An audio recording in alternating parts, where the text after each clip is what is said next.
사도행전 17장 1절에서 9절 말씀을 통해서 다른 임금 예수라는 제목으로 하나님의 말씀을 함께 나누겠습니다. 우리가 이 땅에 살아갈 때 내 생각, 내 뜻대로 사는 것보다 가장 현명하고 지혜로운 사람은 하나님의 뜻을 찾고 하나님의 방법대로 살아가는 것, 이것이 가장 지혜로운 사람이라는 것이죠.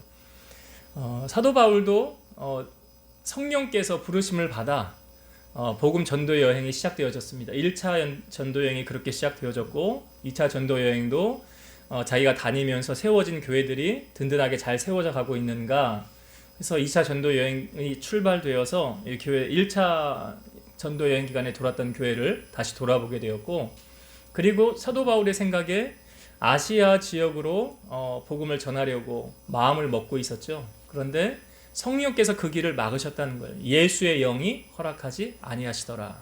고민 중에 있는데 환상이 사도 바울에게 보였죠. 마게도냐 사람 한 사람이 서서 우리에게 와서 도와라. 그러니까 우리가 고민하고 염려할 때 하나님께서 우리에게 환상을 보여주시거나 또 어떤 다른 사람의 입을 통해서 어떻게 듣게 되는 하나님의 음성을 그렇게 들을 수도 있잖아요. 부모나 자녀를 통해서도, 또 목회자를 통해서, 말씀을 통해서, 성경을 통해서, 어떤 설교를 통해서 이렇게 듣게 되었을 때, 이게 하나님의 응답이구나, 뜻이구나, 그 뜻을 찾고 그렇게 나아가면 하나님이 그 인생을 책임져 주는 거 볼 수 있죠. 그러니까 사도 바울도 아시아로 가려는 자기의 생각을 내려놓고 성령께서 인도하심을 따라 그 환상을 보이심, 마게도냐 사람 보이셔서 그 지역으로 가게 돼서 복음을 전하게 되었죠. 그래서 빌립보라는 지역으로 가서 복음을 전하게 될 때 루디아라는 여인의 마음을 하나님이 열게 하셔서 사도 바울을 자기 집으로 모셔오게 하였고, 그 빌립보 교회의 시작이 바로 그렇게 교회가 시작되어졌다는 것이죠. 루디아의 집에서 빌립보 교회가 시작이 되었습니다. 그렇게 빌립보라는 지역에서 복음을 전하다가 이제 나와서 어디로 가게 되냐면 데살로니가 지방으로 가서 복음을 전하게 됩니다. 거기 오늘 말씀에 보니까 유대인의 회당이 있어서 사도 바울이 이제 새 안식일, 그래서 세 번의 안식일 날 가서 하나님의 말씀을 전했다는 거예요. 사도 바울이 전했던 하나님의 말씀의 핵심은 무엇입니까? 오늘 본문에도 우리가 나오지만 사도 바울이 힘을 주어서 뜻있게 강조하는 그분, 한 분 누구죠? 예수 그리스도. 그러니까 제가 보기에 설교라는 것은 지식을 얻으려고 듣는 것이 아니라 오직 이 말씀 가운데는 누가 드러나야 됩니까? 예수 그리스도가 드러나야 되는 거죠. 복음의 핵심은 무엇입니까? 복음이라는 게 뭐예요? 복된 소식이죠. 예수 그리스도의 소식을 듣는 것이 복된 소식이에요. 그러니까 데살로니가 지역에 사도 바울이 복음을 전하였을 때 이들이 예수님에 관한 소식을 듣질 못하다가 이 사도 바울이 뜻을 풀어서 구약에 있었던 그 이사야 53장에 나오는 그는 질고를 당하여 우리의 질고를 지고 슬픔을 당하였거늘 우리는 그가 죄를 지어서 매를 맞고 고난을 당한다 생각하였도다. 하나님께서는 우리의 죄악을 그에게 담당시키셔서 우리 죄를 사해주기 위해 그가 이 땅에 오셨다. 근데 그분이 누구냐? 몰랐다는 거예요. 그분이 메시아인데 그 메시아가 바로 누구냐? 예수 그리스도라는 거예요. 사도 바울이 이렇게 강력하게 예수 그리스도의 복음을 증거할 수 있는 이유는 무엇일까요? 여러분, 우리가 이런 말 하잖아요. 코끼리를 얘기로만 들은 사람은 어떻게 생겼다고? 뱀처럼 생겼다고 그러죠. 꼬리를 잡은 사람은 돼지꼬리처럼 생겼다고 그러죠. 다리를 만진 사람은 하마처럼 생겼다고 그러죠. 그런데 코끼리를 직접 본 사람은 어떻습니까? 코끼리는 이렇게 생겼어 라고 말하잖아요. 그러니까 본 거 중요한 거 아닙니까?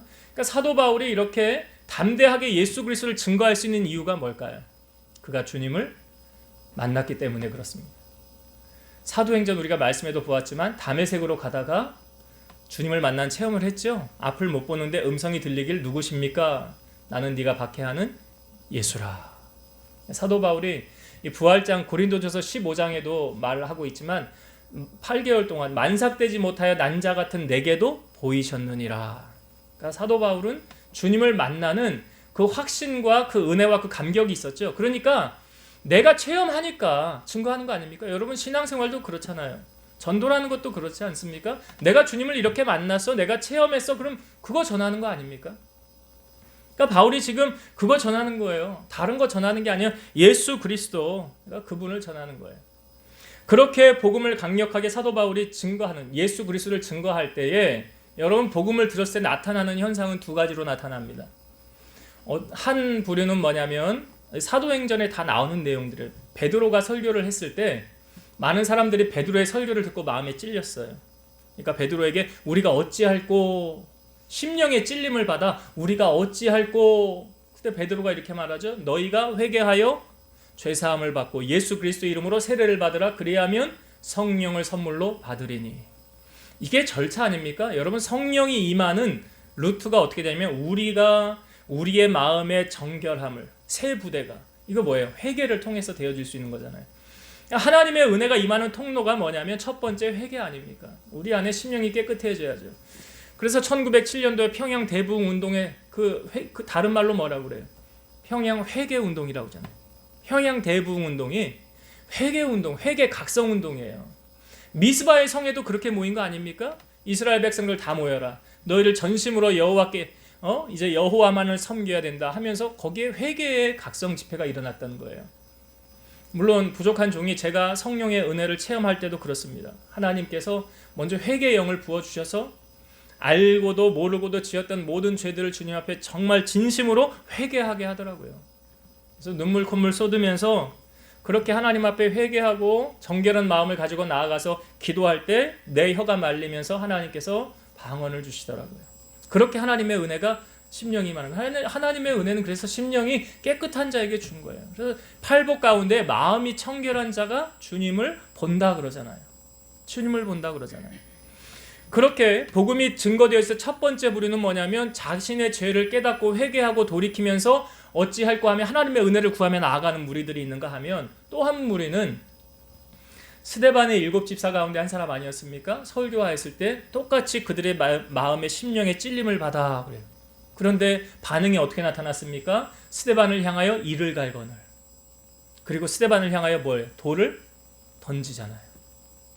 똑같이 하나님의 말씀을 듣고 심령의 변화를 받아 찔림을 받았는데 한 부류는 회개해서 성령 체험하고 하나님의 자녀로 거듭나서 하나님의 축복을 누리는가 하면 한 부류는 네가 뭔데 나에게 이런 식으로 하는 거야 하면서 찔림을 받았으나 그것을 오히려 회개하지 않고 돌이키지 않고 그를 향하여 돌을 던지는 그러한 모습을 성경은 우리에게 보여주고 있어요. 그런데 사도 바울이 가서 복음을 전했을 때 똑같은 현상이 나타나고 있어요.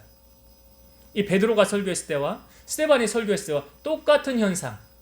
그러니까 받아들이고 인정하고 그 자기의 약함을 인정하고 예수 그리스도의 보혈을 붙잡는 하나님의 능력을 의지하는 사람이 있는가 하면 오히려 핍박하고 박해하는 자의 편에 선 사람들이 있더라. 오늘 말씀에 나오거든요. 한번 성경을 봅시다.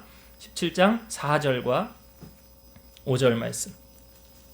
4절과 5절. 그 중에 어떤 사람 곧 경건한 헬라인의 큰 무리와 적지 않은 귀부인도 권함을 받고 바울과 실라를 따르나. 이 사람들은 어떤 사람들입니까? 경건한 헬라인의 큰 무리와 적지 않은 귀부인도 이 바울과 실라를 따랐다는 것은 그 복음의 말씀을 듣고 수용했다는 사람들이잖아요. 그러니까 쉽게 말하면 하나님의 편에 선 사람들 아닙니까? 그러니까 바울과 실라를 따르고 그들과 함께 은혜를 나누는 무리들이었어요. 이 사람들은. 자, 근데 5절 보세요. 그러나 유대인들은 시기하여 저자의 어떤 불량한 사람들을 데리고 떼를 지어 성을 소동하게 하여 야손의 집에 침입하여 그들을 백성에게 끌어내려고 찾았으나. 자, 반대로 바울과 실라 복음을 전하는 이들을 시기하면서 불량배를 동원해서 이 사람들을 잡아다가 어려움을 주려는 그런 사람들도 있었더라. 여기 나오죠. 유대인들. 예수님이 사역을 길게 하지 않으셨죠. 3년 사역하실 때 예수님의 편에 선 사람들이 있었고 예수님 반대편에 선 사람들이 있었어요. 주로 예수님의 반대편에 선 사람들은 어떤 사람들이었습니까? 소위 말하는 기득권이라고 할 수 있는 당시에 서기관과 바리새인 대제사장들. 그들을 향하여 주님은 뭐라고 그랬습니까? 회칠한 무덤 같은. 회칠한 무덤 같다. 안은 다 썩어서 뭉그러졌다는 거예요.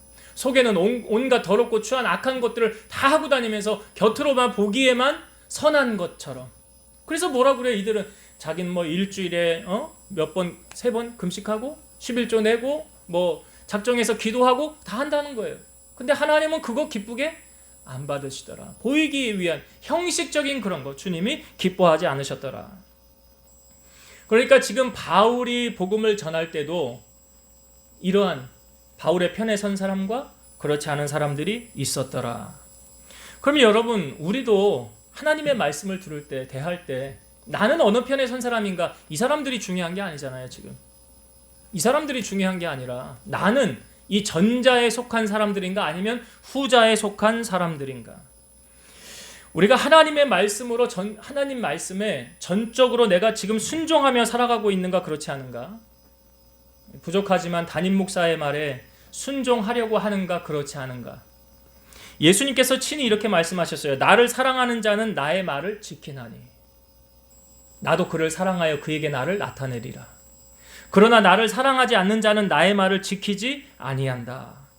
여러분, 우리가 주님을 사랑한다고 내가 주님의 제자가 되길 원합니다 라고 한다면 제일 먼저 선행되어져야 되는 것이 무엇입니까? 말씀의 순종이 제일 먼저 이루어져야 되는 거예요.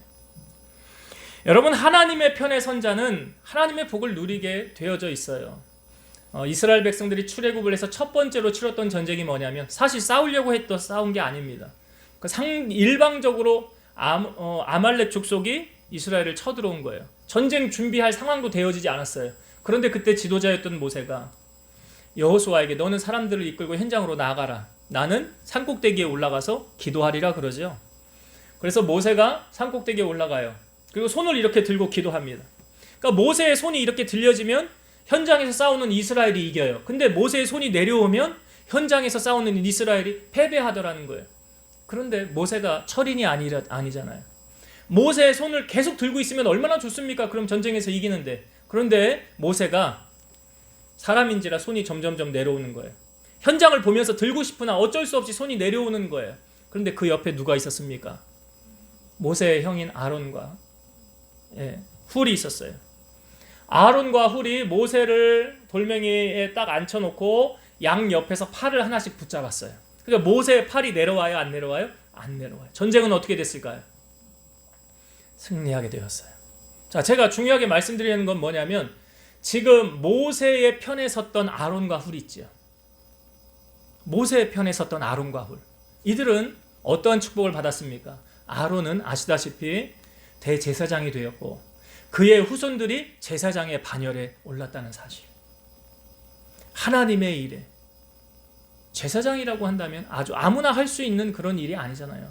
선택을 받아 하나님께 택함을 받은 사람들만 하나님의 일을 할 수 있는 그러한 일을 감당하게 되었고, 훌 있지요. 아론과 훌이라고 했잖아. 훌의 손자가 하나님의 법궤를 만들고 성막을 만들고 그런 모든 것들을 지혜롭고 공교하게 만들 수 있는 하나님께로부터 지혜와 명철을 받아서 그런 하나님의 일을 돕는 것을 그 훌의 손자가 감당했어요. 제가 말씀드리고 싶은 건 뭐냐면 여러분, 하나님의 편에 서는 것, 이게 중요한 거예요. 하나님의 편에 선 자, 하나님께서 동일한 상급을 주시는 거예요. 그래서 선지자를 대접하는 자에게는 선지자의 상을 준다 그러잖아요. 그래서 우리가 이 땅에 살아가면서 여러분, 지혜로운 자, 복된 자가 되어야 하는 이유가 무엇입니까? 그것에 대한 상급을 내가 행한 대로 받는 거예요. 하나님의 편에 서면 하나님의 복을 받지만 하나님의 반대편에 서면 하나님의 재앙을 받게 된다는 사실입니다.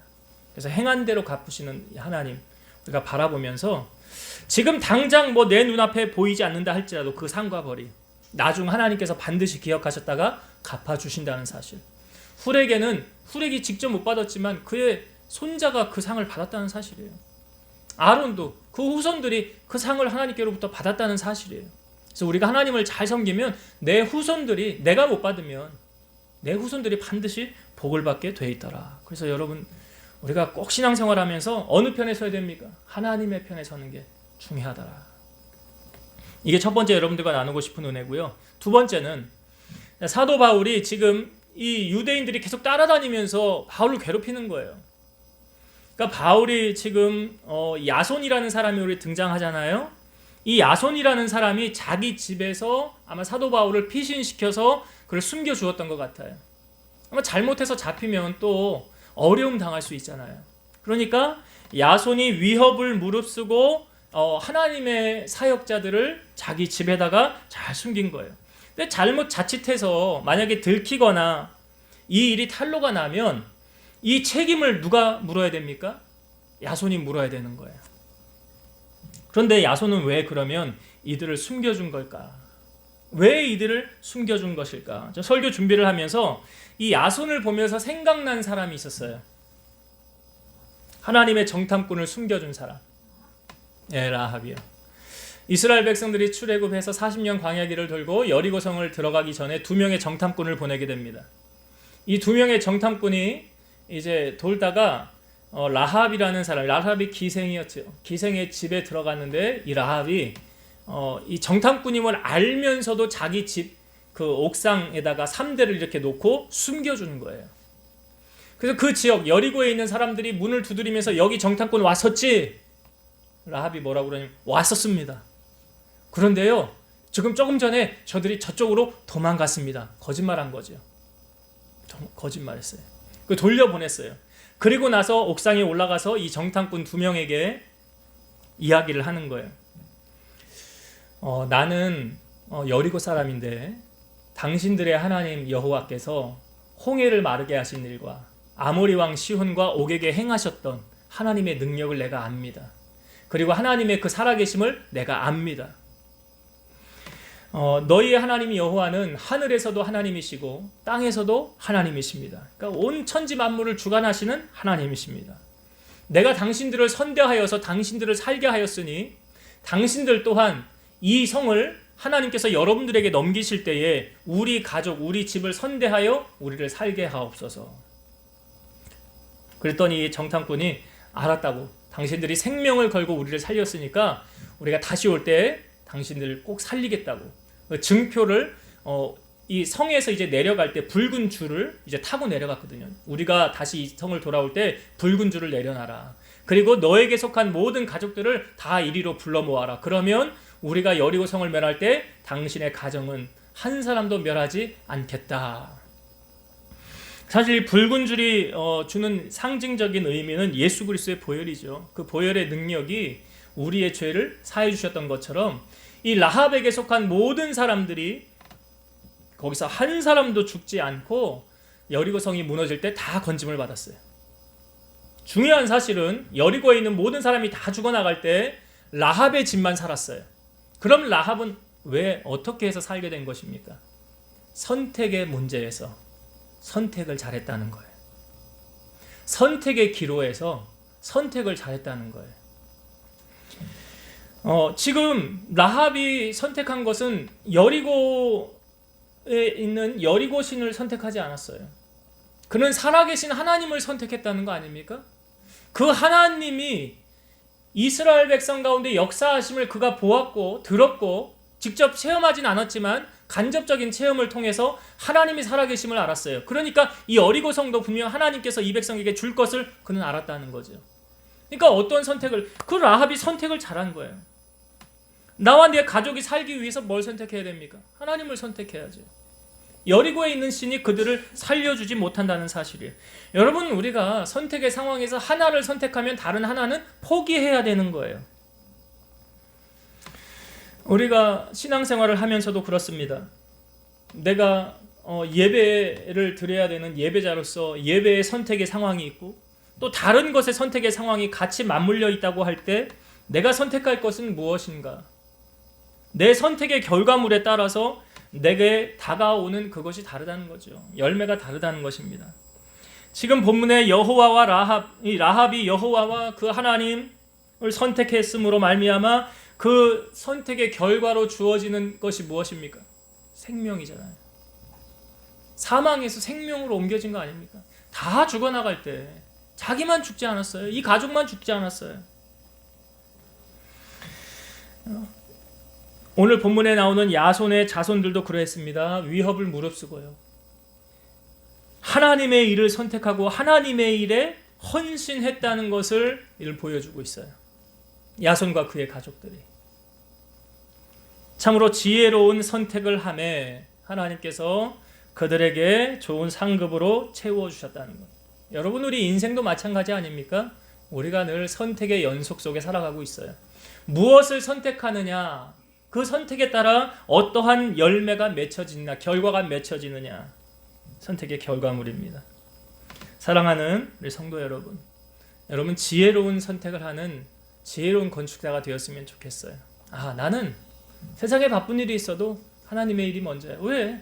성경의 말씀에 그랬잖아요. 너희는 먼저 그의 나라와 그의 의를 구하라. 그리하면 이 모든 것을 너희에게 더하시리라. 이 약속은 누가 받을 수 있습니까? 하나님의 일을 먼저 선택하는 자예요. 그래야 그 다음 것이 책임져지는 거예요. 이런 하나님의 원리가 말씀에 있는 거예요. 그래서 하나님의 일에 헌신한 자, 하나님의 기뻐하시는 선택을 한 자에 대한 열매는 하나님께서 반드시 좋은 것으로 갚아주신다는 사실을 오늘 우리에게 알려주고 있습니다. 이제 말씀을 정리하고 마치겠습니다. 여러분, 사도 바울이 복음을 증거할 때마다 사도 바울의 복음을 듣고 그 사도 바울의 편에 선 사람이 있는가 하면 반대편에 선 사람들이 있었어요. 누가 복을 누립니까? 하나님의 편에 선 자예요. 하나님의 편에 선 자는 하나님께서 반드시 보상하여 주세요. 성경의 말씀은 진리예요. 행한 대로 심은 대로 하나님이 갚아주시더라. 그래서 우리가 하나님을 사랑함으로 말미암아 내 삶에 나타나는 현상이 뭐냐면 하나님의 말씀을 생명같이 여기고 그 말씀을 따라 살아가는 자. 내 삶의 기준을 무엇으로 삼습니까? 하나님의 말씀이 되어야 돼요. 그 말씀을 따라 살아가는 자에게 하나님께서 반드시 좋은 상급을 갚아주시고 그에게 하나님께서 그 당대에 이루어지지 않는다고 한다면 그 다음 세대들에게 하나님의 복이 전이된다는 사실을 꼭 우리에게 알려주고 있고요. 두 번째, 나는 이 땅에 살면서 어떤 선택을 하며 살아가고 사는가? 어떤 선택의 상황 속에 CF에 이런 말도 있잖아요. 순간의 선택이 10년을 좌우한다? 평생을 좌우한다? 그런 CF도 있지 않았습니까? 우리의 삶에 어떤 선택을 하느냐? 내 삶에 오늘 본문에 나오는 야손 이야기도 그렇고요. 라합도 그러했습니다. 선택의 결과물이에요. 내가 선택한 것에 대한 책임을 내가 지되 그것이 하나님이 보시기에 기쁜 선택이라고 한다면 하나님 반드시 책임져 주시더라. 반드시 그에게 좋은 상급으로 갚아주시더라. 그래서 여러분, 우리가 이 선택의 순간에 작게는 내 예배 시간 내가 어떻게 선택하고 있는가? 나 예배를 생명같이 여기는가? 기도 시간 내가 어떻게 선택하고 있는가? 이 기도 시간만큼은 내가 정말 최선을 다해서 주님을 만나려고 힘쓰고 애쓰고 있는가? 여러분 다른 거 큰 거 선택하려고 하지 말고 작은 것부터 한번 실천해 보세요. 그 작은 걸 하나님이 귀하게 보십니다. 그 작은 실천이 결국 나중에 더 큰 것도 실천할 수 있는 거예요. 그래서 하나님께서 먼저 원하는 우선순위의 선택을 내가 행함으로 하나님의 상급을 누리고 살아가시는 여러분들 다 되시기를 주의 이름으로 축원드립니다. 기도하시겠습니다. 살아계셔서 역사하시는 아버지 하나님 감사합니다. 오늘 사도 바울이 데살로니가 가서 복음을 전할 때에 그 복음의 말을 듣고 따르는 자들이 있었고 또는 반대편에 선 사람들이 있었습니다. 지혜로운 성도는 하나님의 말씀을 내 생명같이 여기고 주의 말씀이 내 발의 등이고 내 길의 비침으로 그 말씀을 따라 사는 사람입니다. 주님을 사랑하는 사람은 그 말씀을 지켜 순종한다고 하였으니 우리 사랑하는 성도들이 지혜로운 건축자가 되게 하셔서 하나님 말씀을 따라가며 또한 하나님의 편에 서서 하나님을 기쁘시게 하는 자들이 다 되게 하여 주옵소서. 우리가 선택한 것에 대한 결과물을 하나님은 갚아주십니다. 내가 선택한 열매, 내가 선택한 결과물이 나의 삶에 이루어지는 것입니다. 오늘 라합이 그러했고 야손이 주님을 위해서 수고하며 헌신한 것을 하나님은 아셨습니다. 기억하여 주신 바 되었습니다. 우리 사랑하는 성도들 또한 먼저 그 나라와 그 일을 구하라 하셨으니 선택의 순간에 하나님이 기뻐하시는 선택을 먼저 할 수 있는 믿음의 일꾼들 되게 하시고 하나님의 축복을 누리고 살아가는 주인공들 다 되게 하여 주옵소서. 예수님의 이름으로 감사하며 기도드리옵나이다. 아멘.